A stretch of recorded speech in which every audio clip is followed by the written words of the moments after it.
Idi Amin Dada, one of the most infamous and brutal dictators that the African continent has ever seen.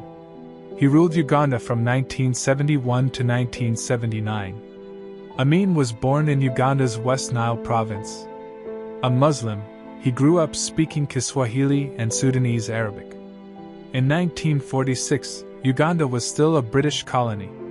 Amin joined the colonial army, and by 1958, he reached the rank of officer. This was the highest rank that an African could reach. He also completed an Israeli paratrooper course. He then went on to participate in the Mau Mau rebellion in Kenya, on the side of the British. After Ugandan independence, Amin rose rapidly to become a major general. He was then promoted to general staff. Amin then took power in the 1971 military coup that overthrew the government of President Milton Obote. Amin promised to abolish Obote's secret police, institute economic reforms, and quickly return the nation to civilian rule. In his early days in power, Mr. Amin seemed like a charismatic and likable man of the people. He would dance in the streets at public festivals. However, things would quickly change. Amin made enemies of most of his neighbors. The only neighboring country that Uganda had good relations with was Sudan. His dislike of foreigners was also clear. As soon as he took power, one of his first actions was to expel 50,000 Asians. Their ancestors had come to Uganda as laborers for the British. They had risen to become Uganda's wealthiest traders and businessmen. Their expulsion contributed to the near collapse of the Ugandan economy. Amin gave their homes and business to loyal military officers from his tribe. He also had Kenyan students in Uganda executed to show his displeasure with actions taken by the Kenyan government.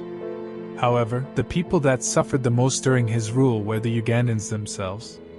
More than 200,000 were executed.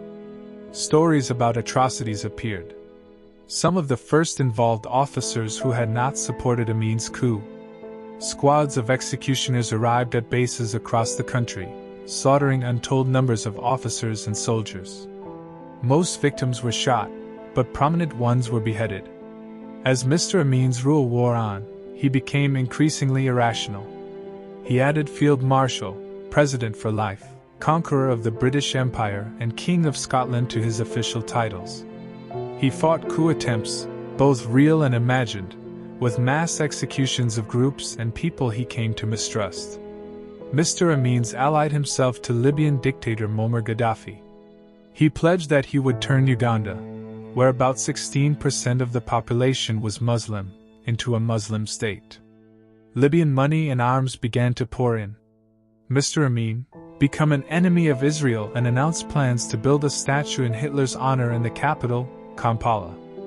Amin also became a close friend to Palestinian extremist groups, and soon had the aid of more than 400 Palestinian military advisors and staffed his bodyguard corps with Palestinians.